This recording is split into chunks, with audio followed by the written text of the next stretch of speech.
réaliser un long trajet en voiture électrique, ça peut encore faire peur à une majorité d'automobilistes, même si c'est une réalité maintenant depuis pas mal d'années. Alors, est-ce que c'est vraiment possible? C'est quoi qu'il faut vraiment avoir en tête? On regarde ça dans ce nouveau numéro d'En route pour demain. En route pour demain.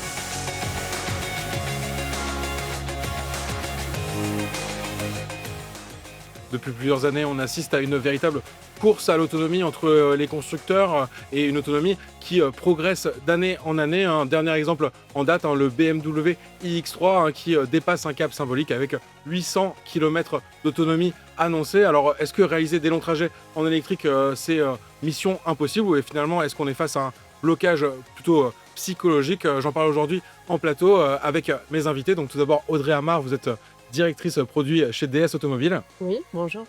Donc on rappelle DS Automobile, bien séparée de Citroën depuis 2014 et donc une marque premium du groupe Stellantis. Tout à fait, c'est une marque jeune qui a un peu plus de 10 ans Et on et une marque dans laquelle, à la gamme, nous avons 4 modèles et tous proposent au moins une motorisation électrique. on va en reparler très vite dans ce cas. Et puis Jean Barilla, secrétaire général de Fastnet France. Bonjour, merci pour l'invitation. Donc on rappelle d'ailleurs Fastnet se prononce, vous m'avez bien rappelé avant cette émission, Fastnet parce que c'est l'acronyme de Fast Netherlands. Tout à fait, une entreprise néerlandaise, pionnière en Europe, lancée en 2012 et on opère désormais en France depuis 2021 avec un réseau de charge dans 9 pays. Donc des stations de recharge que même si vous n'êtes pas utilisateur de voiture électrique, vous avez peut-être déjà reconnu parce qu'elles ont un look, on va dire, un petit peu identifiable avec cette couleur jaune et puis c'est toit assez caractéristique. Tout à fait. Donc, je voudrais commencer avec Audrey. Donc, vous venez de lancer l'ADS numéro 8 l'an dernier. Donc, on va dire un SUV fastback avec cette promesse de très grande autonomie. Justement, qu'est-ce que vous pouvez nous dire sur cette offre qui symbolise un petit peu pour moi les nouvelles frontières de l'électrique? Alors c'est plus qu'une promesse, c'est une réalité de grande autonomie puisque, c'est 750 kilomètres d'autonomie homologuée et puis surtout c'est 500 kilomètres d'autonomie sur autoroute. Et c'est vraiment ça qui change, l'utilisation de la voiture électrique parce qu'avec 500 kilomètres d'autonomie, finalement, c'est plus la voiture qui va vous arrêter pour être rechargée, mais c'est vous qui allez l'arrêter parce que vous allez devoir, vous reposer, faire une pause. Et c'est quoi les secrets finalement de cette longue autonomie? On peut continuer à rouler à 130 sur autoroute. On sait que des fois, pour augmenter un peu l'autonomie maximale d'une voiture, on conseille aux utilisateurs d'électrique de rouler à 110 et 120. Et moi, pour tester souvent des voitures modernes, on va dire, j'ai pas une passion comme ça pour rouler vite, mais plus la voiture est confortable, moderne, plus on va dire la pression de vitesse est relativement mesurée, même à 130 km/h. Donc, on a quand même du mal à constater une baisse de vitesse. Non, vous, les 500 km, c'est on roule à 130 sur autoroute. Exactement, à la vitesse maximale autorisée. Donc en France, effectivement, c'est 130 kilomètres, pour la plupart du temps. Parfois, on passe à 110, mais ça, on suit Oui, non, bien sûr, les non, il faut limitations de respecter, vitesse. faut respecter les limitations Même de si vitesse, c'est bien de le effectivement, les préciser. voitures sont très confortables, silencieuses, sans vibration, parce que ça, c'est tout l'intérêt de la voiture électrique, Bien hein. sûr. Donc parfois, on ne se rend pas compte de sa vitesse, mais il vaut mieux les respecter. Et du coup, comment vous avez réussi à atteindre cette autonomie? C'est basiquement, une grosse batterie avec, un aérodynamisme, relativement bien travaillé? C'est exactement ça, même, très bien travaillé parce que, chez DS Automobile, on travaille beaucoup avec les ingénieurs et les designers pour, améliorer au maximum l'efficience, de nos modèles et par exemple, sur la DS, numéro 8, on a un coefficient de pénétration dans l'air, donc c'est le coefficient qui permet, de limiter les effets de frottement qui viennent à l'encontre, du mouvement de la voiture et donc qui réduit l'autonomie de 0,26 qui est, un exploit, sur ce genre de silhouette. D'accord, donc ça, on voit que ça fait partie de la recette et niveau puissance de charge, vu que sur un long trajet, on va quand même devoir s'arrêter à un moment, recharger, même chose, il faut s'attendre à quel temps à peu près moyen pour, lors d'un arrêt? Entre 20 et 80, c'est Oui, généralement la plage la plus oui, efficiente sur laquelle, on recharge une voiture électrique. On met 27 minutes, d'accord. sachant qu'en plus, dans le système de la voiture est intégré le préconditionnement thermique de la voiture. Oui, Donc ça, on à peut part peut-être expliquer un peu, oui, justement aux gens qui connaissent pas trop la voiture électrique, c'est qu'en fait, on va mettre en condition la batterie pour encaisser, une charge assez rapide, hein. exactement, c'est le principe et donc si vous avez, lancé votre navigation, puisque la navigation va également vous expliquer, où vous arrêtez pendant combien de Bien temps. sûr. Donc à partir du moment où vous avez lancé cette navigation, finalement la voiture est intelligente, va lancer automatiquement son préconditionnement afin que vous soyez le plus efficace possible au niveau de la recharge lors de votre arrêt. On passe plus, quelques jours chez soi, à bosser le parcours en avance pour repérer la voiture. A priori, on peut partir un peu sur un coup de tête, même sur 1000 km, elle saura où vous arrêter. Alors absolument, par contre, il y a quand même vous parliez tout à l'heure un petit peu des freins, Oui, et c'est pas des freins de la voiture, mais c'est plutôt les freins intellectuels bien sûr. de certains usagers et donc pour les usagers qui sont un peu angoissés encore, qui n'ont peut-être pas encore fait cette première expérience, il y a aussi la possibilité de préparer son trajet via Oui, des applications. oui. Donc l'application e-route, voilà, Qui est qui vous permet l'application de DS et automobile pour ses clients. exactement, qui va vous permettre de préparer le trajet si vous avez une angoisse. Mais honnêtement, il faut pas en avoir parce que, bah, évidemment, avec la navigation connectée, tout était très simple et très fluide et il suffit de se laisser porter par sa voiture. Jean, a priori, on s'arrêtera en plus en DS numéro 8 dans une station Fastnet. Donc, quelle puissance de charge je vais pouvoir encaisser chez vous? Déjà, je suis ravi de voir le nouveau, la numéro 8, c'est le nouveau modèle. Une fois de plus, l'adoption et la transition énergétique, elle passe via deux choses. Bien évidemment, l'autonomie du véhicule, le maillage des infrastructures de recharge et la puissance. Vous le disiez, effectivement, nous, par exemple, sur notre réseau, où on fait de la recharge rapide, donc je le précise pour les profanes encore sur le sujet, une recharge rapide sur autoroute va nous permettre de nous recharger en moins de 30 minutes. Et selon les véhicules et selon la puissance, entre 15 et 25 pour certains. Donc, effectivement, une DS numéro 8 qui viendrait sur une de nos stations Fastned, une de nos 60 stations en France, elle pourra se recharger, comme vous le disiez, entre 25-27 minutes chrono. Et on l'a dit, donc très bon maillage, aujourd'hui en France. Vous avez dit 60 stations Fastned. Je Ouais. crois que vous représentez aussi un collectif, on va dire, d'opérateurs de recharge et au niveau national, on va dire tout opérateur, confondu. Déjà, on faut le rappeler, peut-être chaque aire d'autoroute en France, je crois, est Tout à fait. équipée aujourd'hui d'une solution une solution de recharge rapide. Ça, c'est quand même mieux. Donc, ouais, c'est quoi l'aperçu un peu du réseau français? À quel point on est bien placé, c'est ça, en Europe? Tout à fait. Vous le disiez dans votre propos introductif, il y a encore certains préjugés qui persistent, qui ont un peu la peau dure, donc il s'agit de leur tordre un peu le cou. Aujourd'hui, en France, le maillage d'infrastructures de recharge de véhicules électriques, donc le réseau public, il est énorme. Il a dépassé les 192 000 points de charge ouverts au public en France. Ouais. C'est les derniers chiffres du ministère de la Transition énergétique, ce qui nous permet de nous dire aujourd'hui qu'on est sur le podium européen du déploiement des infrastructures de recharge ouvertes au public. Et sur la partie recharge rapide, puisque c'est effectivement cet angle-là, via cet angle-là on gagnera la bataille de l'adoption justement du véhicule électrique, on est à un peu plus de 20 000 points de charge ultra rapides sur le territoire français. Et vous disiez que, effectivement, je représente un autre collectif, je représente Charge France, dont j'ai la vice-présidence. C'est une association qui regroupe les principaux opérateurs de recharge et notamment de recharge rapide en France. Et notre objectif, c'est d'être partout là où l'usager a besoin de nous et donc de faciliter au maximum le trajet et notamment les grands trajets. Vous me permettez, on parle souvent de la France comme destination touristique. Oui. La France est une destination de passage, mais aussi une destination finale. On voit qu'il y a à peu près 50 millions de voyageurs et de touristes européens chaque année qui viennent en France, dont 30 millions qui prennent la voiture. Et sur ces 30 millions, notamment sur des corridors très occupés, à 1, à 7, à 6, à 10, Oui, bien sûr. on voit que les infrastructures sont au rendez-vous et elles permettent justement à ces 2,5 millions de voyageurs européens en véhicule électrique de faire en 2 traites leur trajet et de ne pas avoir cette pression, ce côté anxieux de la recharge. On a aussi une crainte de tomber sur une borne, hors service qui arrive, faut pas se le cacher de temps en temps. Mais ça, là-dessus, on a quand même une fiabilité en amélioration quand même ces dernières années, c'est ce qu'on peut dire? Tout à fait, sur les derniers chiffres, on est entre 95 et 99 de disponibilité de la borne.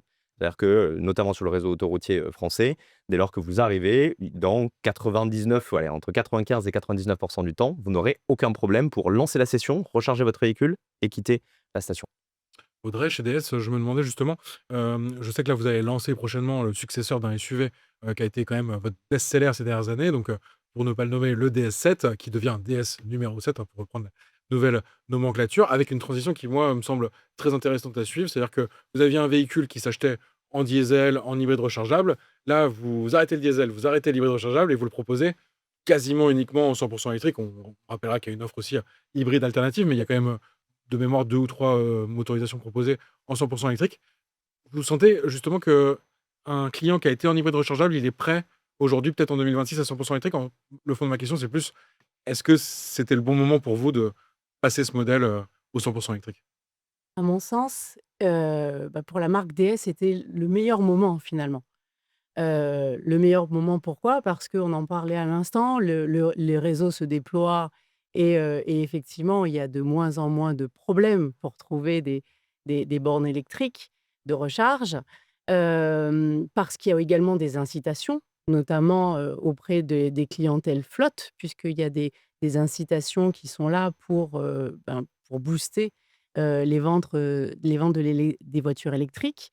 Et puis, quand on regarde un petit peu rationnellement, finalement, le coût à l'usage d'un véhicule électrique, c'est important, hein. Bien sûr. Donc quand on compare ce coût, on a, un coût à l'usage mensuel qui est équivalent entre la DS7 PHEV et la numéro 7 Oui, électrique dans sa version grande autonomie.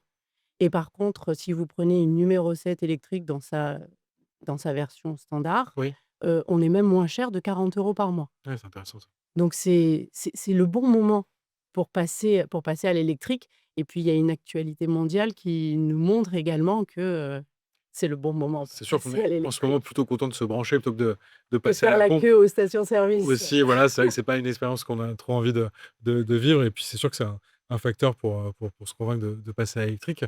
Jean, justement sur cet aspect-là, on sait qu'un des motifs aussi pour passer à l'électrique, c'est une prise de conscience aussi écologique. On peut rappeler que, les études sont quand même assez claires sur la question, que certes, il y a peut-être un bilan carbone qui est un peu défavorable en sortie d'usine, mais que rapidement avec, la baisse des émissions CO2, sur le cycle de vie, on a quand même un véhicule qui est relativement vertueux.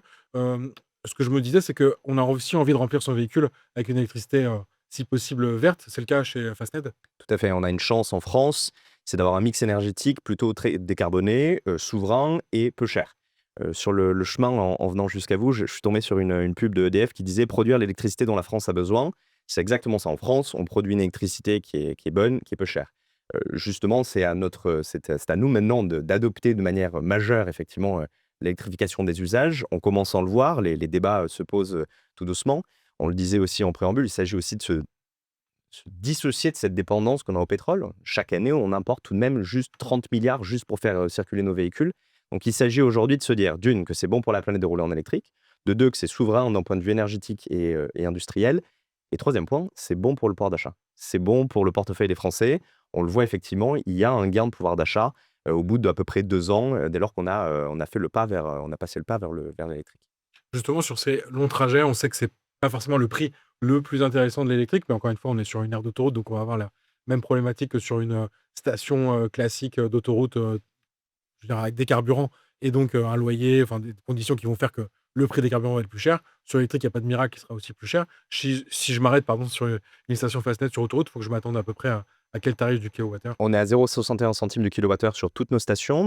Nos tarifs sont affichés sur tous les totems. Et alors, la grande différence, et notamment dans le moment que nous vivons, c'est que les prix du totem, nous, ne bougent pas. Ça Oui. reste du 0,61 centimes et ça n'a pas vocation à bouger dans les prochains mois. Le prix est fixe et donc, une fois de plus, c'est bon pour le pouvoir d'achat. Ce qui est aussi important de dire, c'est que effectivement, le prix sur autoroute est plus cher. Aujourd'hui, l'usage veut encore que 80% de la recharge se fasse à domicile. Oui. Les gens se rechargent en majorité à domicile ou alors sur leur lieu de travail. Dès lors qu'il s'agit de prendre l'autoroute, vous le disiez, dès lors que c'est une station-service, essence, c'est plus cher. Dès lors que c'est une station électrique, c'est plus cher. Dès lors qu'il y a des infrastructures, il y a, toute cette partie-là à gérer. Mais il reste important pour moi de dire et de maintenir que une recharge entière, donc de 20 à 80 comme c'était dit, ça va encore coûter 12 à 25 € pour Oui. l'usager. Et ça, c'est encore bien moins cher dès lors qu'on a des abonnements et tous les opérateurs de recharge aujourd'hui proposent des abonnements qui permettent quasiment de couper, le prix par, 30 ce qui est, très avantageux. Oui, bah, j'avais une petite infographie de prête, ce qu'on voyait bien, c'est que finalement, on risque de payer, peut-être un tarif plus cher que du thermique, on va dire sur un coût au 100 kilomètres avec un tarif sans abonnement, donc celui que vous mentionnez pour Fastned. Mais par contre, dès qu'on avait une formule avec abonnement, on descendait sous, ce coût du thermique et donc même sur, on va dire, ce point faible, des voitures électriques, on est quand même gagnant, confirmé? Tout à fait. Alors, il faudrait effectivement que la recharge se fasse exclusivement sur autoroute pour que ça soit beaucoup plus cher que l'essence. Mais effectivement, vous avez raison, l'offre sur autoroute reste effectivement plus chère que ce que l'on peut retrouver à domicile. Mais les offres d'abonnement nous permettent de couper de 30 par exemple, chez nous, le prix de la recharge. Oui, puis on l'a vu dans notre précédente émission, que la recharge à domicile, comme vous l'avez rappelé aussi, permet d'économiser, on va dire, sur son budget annuel de l'ordre quand même de 2 000 €, ce qui laisse quand même, on va dire, une petite marge pour encaisser potentiellement, un prix plus élevé, ça je voulais dire, du kilowattheure. Pour vous, la formule d'abonnement, elle est intéressante à partir de combien de trajets? C'est quoi le client type d'une formule d'abonnement? De recharge sur autoroute par mois. Oui, d'accord, c'est suffisant. C'est suffisant Oui, et admettons quelqu'un qui ne veut pas passer à l'abonnement, qui soit réfractaire, qui a pas envie de s'abonner, peu importe. il peut toujours disposer de 10% de remise dès lors qu'il paye avec l'application. D'accord. Donc il y a déjà ce discount qui s'opère et une fois de plus, l'objectif, c'est de rendre la recharge la plus abordable pour le plus grand nombre. Vous, chez DS, vous accompagnez aussi les clients qui ont cette crainte un peu de pouvoir recharger sur long trajet. Si j'achète une DS numéro 7 ou une DS numéro 8 100% électrique, je peux être. Enfin, on peut me proposer, c'est ça que je veux dire, une carte de recharge compatible station d'autoroute. Alors, on a une offre globale. Donc effectivement, il y a les la solution, Free to Move Charge Oui. qui est, une solution qui va permettre de se recharger sur autoroute. Mais il n'y a pas que ça, puisque finalement, sur long trajet, on va accompagner, les clients tout au long du trajet. Donc tout à l'heure, on disait, on peut préparer, son trajet sur l'application de son salon, pour enlever une première crainte. Oui, bien sûr. Puis lorsqu'on arrive dans la voiture, on va lancer la navigation connectée, la navigation qui va nous dire où s'arrêter pendant combien de temps. Et puis parfois, on sait quand même s'il y a de plus en plus de bornes de recharge, il y a des bornes qui ne sont plus disponibles. Oui, bien sûr. Et donc tout au long du trajet, l'application va permettre de voir en temps réel le nombre de bornes disponibles. Donc quand vous faites une descente, axe, nord-sud, au mois d'août, et on sait que c'est généralement le moment où c'est le plus chargé, Bien sûr. si finalement, là où on vous demande de vous arrêter, vous voyez qu'il y a très peu de bornes disponibles, il vous suffit de vous arrêter à la station d'avant ou à la station d'après, et puis vous vous rechargerez sans faire la queue. Je pensais que c'est pas la même opération que de faire un plein, mais là, c'est encore une fois un avantage de la voiture électrique. Je connais peu de voitures thermiques qui savent me dire si je vais avoir du monde à la station-service. Et en ce moment, encore une fois, avec les prix des carburants, certaines pénuries dans certaines stations, on serait peut-être comme preneur de cette info. Mais vous avez bien fait de le rappeler, c'est le planificateur, on va dire, même s'il a prévu de m'arrêter à une station, s'il sait que les bornes sont déjà occupées, il va me rediriger vers la station d'avant, la station d'après, sachant qu'il y a toujours une marge. Justement, c'est pour ça qu'on s'arrête à 20% et pas à 0,5 ou à 5%. Pour les plus joueurs, je sais que ça existe. Mais c'est ça, c'est que finalement, il n'y a pas de prise de tête dans le sens où le système relié à la voiture calcule lui-même où il va falloir s'arrêter. Alors, il le calcule lui-même, mais on le voit aussi en temps réel. Oui. Ça veut dire qu'on a quand même cette liberté, Oui, vous avez raison bah, de le rappeler. de s'arrêter, où on veut, en sachant que l'on va pouvoir en plus se recharger. Parce qu'il y a quand même ça finalement dans la recharge électrique. C'est que lorsque vous faites le plein, bah, vous restez devant votre voiture à faire le plein. Quand vous rechargez en électrique, vous branchez votre voiture et puis vous Voilà, allez, ça. vaquer à vos On occupations. va en parler un petit peu plus tard de ce qu'on peut faire pendant la recharge, mais je voulais revenir sur ce que vous avez dit, que je trouve très intéressant. On sait tous voilà, qu'il y a des pics de départ en vacances. Vous avez cité le mois d'août, donc bien sûr les périodes de fêtes de fin d'année aussi, etc. Jean, c'est une réalité ça, les bouchons station. Enfin, on sait que ça existe, mais comment vous, chez Fastnet, vous le prenez en compte et peut-être les solutions que vous déployez pour limiter, on va dire, les dégâts pour les automobilistes? Alors, c'est une réalité à la marge, hein. Effectivement, en fonction des pics de saisonnalité, vous allez retrouver plus de gens en station. C'est tout à fait normal. De sorte justement à se prémunir contre ce problème-là, nous, on met en place des capitaines de recharge. Et les capitaines de recharge, ils vont accueillir les usagers, notamment ceux qui n'ont pas encore l'habitude de rouler trop en électrique. Et ils vont surtout leur conseiller de s'arrêter à 80% de recharge. Puisque le problème que l'on voit sur station, c'est que les gens n'ont pas forcément le réflexe de s'arrêter, de se débrancher à 80. Et au-delà de ça, il en va de la bonne santé de la batterie et de repartir. Donc nos capitaines de recharge accueillent sur station, passent un moment convivial avec les différents usagers et leur indiquent qu'il faut repartir. Donc ça, c'est un premier point qu'on a mis en place. Et ensuite, bien évidemment, sur nos planificateurs d'itinéraire, via notre application, etc., nous avons la possibilité de planifier au mieux notre trajet et de sorte à se dire, très bien, cette station-là semble quelque peu saturée à un moment T, eh bien, nous vous invitons à vous arrêter un tout petit peu avant ou un tout petit peu après. L'application Fastnet a elle-même un planificateur intégré? Vous pouvez tout à fait planifier l'entièreté de votre trajet via l'application Fastned, qui ne se limite pas que au réseau Fastned, mais également au réseau d'autres opérateurs avec qui nous avons fait une sorte de partenariat, d'association, de sorte à rendre le trajet le plus facile pour l'usager. Vous avez dit justement, s'arrêter à 80%, c'est peut-être pas évident pour ceux qui nous écoutent et nous regardent. On peut peut-être rappeler justement que, au-delà peut-être de la batterie en elle-même, parce que je sais que la chimie LFP, on va pas trop rentrer dans les détails, autorise plutôt d'aller à 100% régulièrement par rapport à d'autres types de batteries. Mais il y a l'intérêt, c'est aussi en, on va dire, efficacité de la recharge, hein, c'est ça qu'on peut dire? Tout à fait, le plus rapide possible. Donc en fait, dès lors qu'on arrive sur station, on a bien évidemment envie de se dégourdir les pattes, de probablement prendre un café, et cetera. Mais on a envie de reprendre aussi le cours de son trajet le plus rapidement possible. C'est pour ça qu'on recommande au maximum, et vous le disiez, de s'arrêter à 80% de recharge. Et puis surtout que ça va prendre beaucoup de temps. Bien Faire du 80 à 100%, donc ça sera pas aussi très correct pour ceux qui arrivent derrière nous, par Tout à fait. exemple. Tout à Et fait. puis qu'en termes de coût, bon là, on est passé à une tarification au kilowattheure. Donc ça n'a plus trop Tout à fait. d'importance. Après, je crois que on sait qu'il y a aussi des phénomènes, peut-être par manque d'éducation des gens ou par manque aussi de civisme, de rester garé sur une place de voiture électrique. Je suppose que vous avez des frais aussi d'occupation si on reste branché à 100% ou... Nous ne les appliquons pas parce qu'aujourd'hui, on est D'accord. principalement sur le réseau autoroutier, concédé, Mmh, non concédé et en d'accord. périphérie, des villes, mais vous le voyez, c'est une vraie problématique, notamment sur la borne lente, sur l'espace public, où les gens vont rester se brancher Oui. très longtemps et là, donc de fait, les fees et la commission, additionnelle, les pénalités peuvent s'opérer. Mais chez nous, nous ne le faisons pas pour l'instant. D'accord. Et oui, et Audrey, donc sur ce thème un peu du voyage électrique pour DS, qui est quand même aussi une marque qui invite ses automobilistes à voyager, vous l'appréhendez comment comme ça, ce voyage électrique? Pour vous, c'est une nouvelle manière aussi de faire voyager vos clients? Effectivement, vous le disiez, chez DS, on dit que c'est, l'art du voyage à la française et c'est effectivement voyager autrement.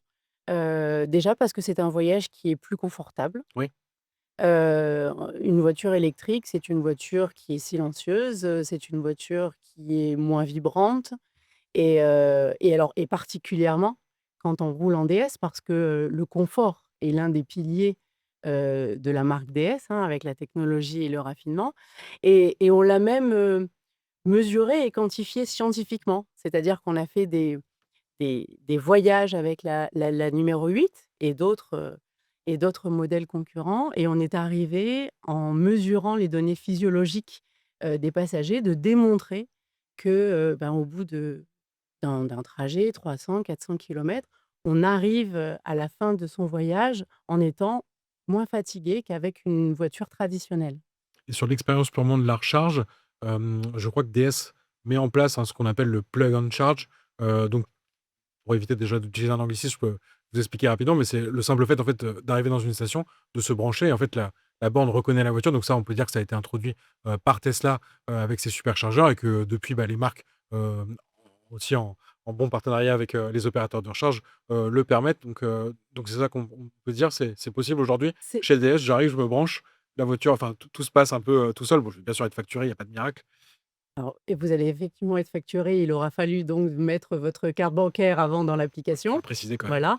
Mais, une fois que vous avez fait ça, effectivement, c'est le plug and charge, c'est son nom. Donc c'est voilà, c'est pour l'anglicisme, c'est cette façon que l'on a, d'avoir une, une recharge sans contrainte. Oui, c'est ça. Parce que, on n'a plus besoin de sortir ou la carte d'abonnement ou la carte bancaire ou, le QR code avec Bien le sûr. téléphone et tout se fait, naturellement à partir du moment où la borne est prévue pour ça.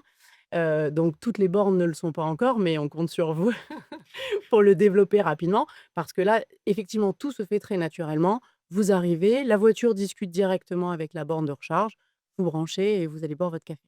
Les gens, je voulais justement vous en parler. Est-ce qu'on sort un peu de cette mauvaise image qu'a la voiture électrique, peut-être sur cette partie recharge?